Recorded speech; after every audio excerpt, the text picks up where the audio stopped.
The reason why I'm buying XDC over Ethereum is very simple. It's because I just think that it has a lot more room to grow at this point. And I think Ethereum, quite frankly, is kind of a dinosaur. Now, of course, nothing I say is financial advice nor a guarantee. But here's the thing.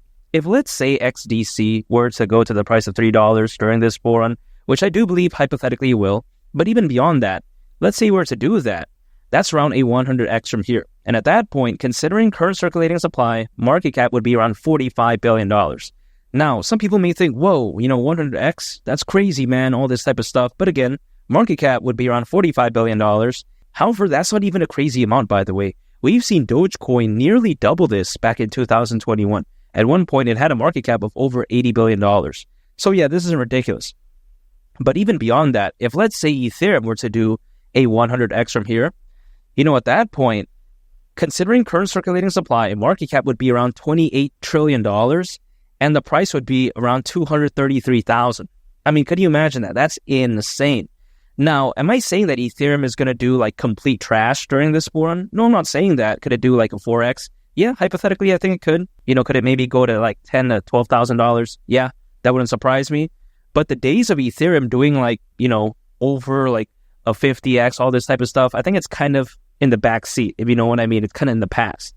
Ethereum can do okay, but I think XDC could hypothetically do amazing. And that's why I prefer it over Ethereum.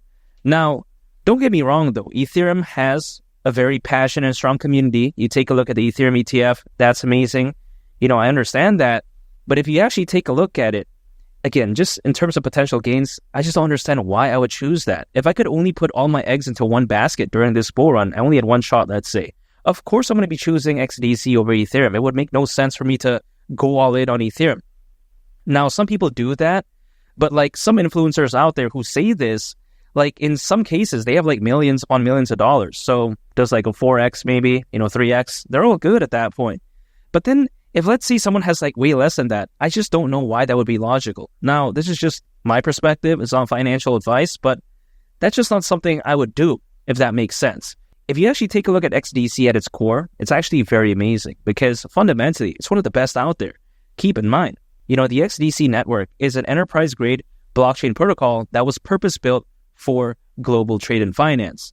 Now, this right here is a massive market, by the way, because if you take a look at it, right, the global trade and finance market, according to Mordor Intelligence, which isn't some sort of like thing you hear from Harry Potter or whatever, or Lord of the Rings or whatever that movie's from, but even besides that, they're very reputable, but they do again predict that the global trade and finance market is expected to reach $5 trillion by 2028. Keep in mind, we're so close to 2025, this is basically like 3 years away at this point. Kind of insane if I think about it. So when it comes to XDC, that's the amazing thing about it. Now, a lot of people out there, they like to say that, oh, wow, isn't this project focused on, global trade and finance? Or isn't this other one? Well, in some cases, I think they're good, and there are a lot that are focused on it. But in my opinion, it's very rare we see something built from the ground up to be focused on that, much like XDC. It's kind of rare to see that. So this right here, I think, is one of the hidden gems because, if it's built from the ground up for that, it's going to be more equipped to handle something like that. So that's why I really like it. Now, keep in mind, it's been stated that it utilizes the SynFin delegated proof-of-stake consensus mechanism, and its network, of course, is powered by the XDC protocol. So yeah, I think that's pretty cool. Now, let's take this into consideration as well. The XDC protocol has the ability to be integrated with internal legacy systems, such as, for instance, Swift payment databases. Now, if someone knows the world of banking, I think they'll know just how amazing Swift is. But then in case someone thinks it's like Taylor Swift or something like that, that's definitely not the case. But yeah, even besides that, you take a look at Swift, it's massive. I mean, come on, man, that's amazing. This is some legendary stuff right here. So yeah, I think it's just very jaw-dropping in that sense. Now, also take this into consideration. It also has the ability to integrate data into the blockchain using the ISO 20022 electronic data interchange standard, which, by the way, isn't some like random number, random thing like that. No, that's not the case, because this right here is actually used for inter-organizational data exchange by many institutions out there in the world right now. So yeah, you have to take that into consideration. So the fact that, again, something like, this can integrate data into the blockchain using that, you can only imagine just how impressive it is. I mean, Caralho, porra. I had to start speaking some Portuguese because, man, this is very amazing stuff right here. So anyway, take a look at it. I think XDC, hands down, is very amazing. But of course, it doesn't end there because we also take a look at, on its network, it can currently facilitate over 2,000 transactions per second. So yeah, it's not lacking in terms of that department, if that makes sense. Now, let's also take this into consideration, right? Again, people may think that, oh, wow, this bull run is going to be trash. It's going to be caca, all this type of stuff. XDC can't go to the price of $3. I completely disagree with that because even though I don't own any Bitcoin and I don't want to, I do believe that the Bitcoin ETF is going to be so massive for the crypto space overall. And you also take a look at the number of institutional investors and enterprise adoption when it comes to the crypto space just in general. It's just through the roof. You take a look back in 2021, yeah, sure, it was amazing, but actually things didn't look that poppin' back then. Because, again, as of right now, there's so many more bullish factors. Now, is the 2021 bull run trash? Is it caca? No, it was amazing. But I think this time around, it could look so different. Now, also take this into consideration, right? The amount of crypto owners back then was actually nowhere near as much as it is today. Because during the peak of that bull run, there was roughly only around 300 million crypto owners. Now we basically have like double that amount. We have over 600 million crypto owners. So you can only imagine that, the buying pressure, the buying volume, the FOMO this time around, it's going to be insane. But of course, it's not going to happen like overnight or something like that because typically altcoins, they peak around a year and a half after a Bitcoin halving event as a worst case scenario. Now, granted, history doesn't always repeat itself. However, it does tend to rhyme. So I'm going to go off that date. Now, granted, it could happen sooner. Absolutely. You just never know. But even as a worst case scenario like that date, I'm going to still continue with my strategy, dollar cost averaging, just acquiring, holding, just waiting. Really, that's about it. I'm not going to try to do some random day trading or using leverage or swing trading. Yeah, that's just not my style. I like to keep things simple.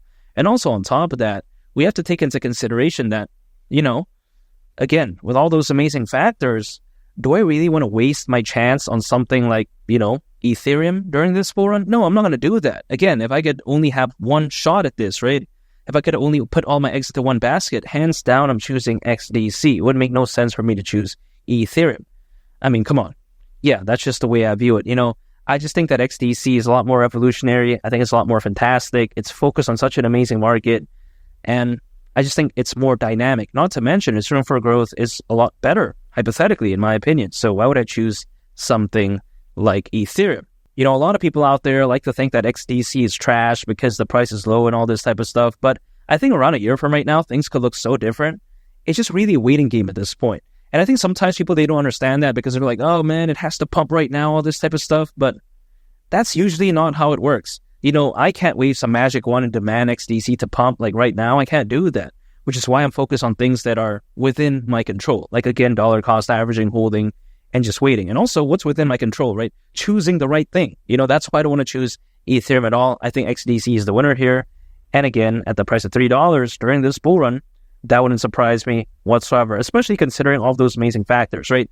The hypothetically amazing bull run, the market that XDC is focused on, and also the amazing bullish factors for Bitcoin. Read the sky's the limit. Just imagine once Bitcoin goes to the price of $150,000, man, read the sky's the limit for altcoins at that point. Because yes, Bitcoin reached a new all-time high this year, had a major pullback, had a good recovery, now having a little bit of a pullback. But again, I think, in 2025, things could look so different. Imagine again, as Bitcoin reaches new all-time highs, like 100,000, under 50,000, and that FOMO, that buying pressure, that buying volume really kicks in, especially with over 600 million crypto owners, according to Crypto.com research. You could only imagine the amount of action that could potentially happen at that point. But again, it's just a waiting game, which is why I don't want to give up. I'm going to stay persistent. And again, $3 for XDC wouldn't surprise me whatsoever. And I think it's the winner here for me when compared to Ethereum. And make sure to subscribe if you gain value from this video. I'd greatly appreciate it. It's been Lee the Captain. I'll catch y'all on the next one. I'm out. Peace. Bye.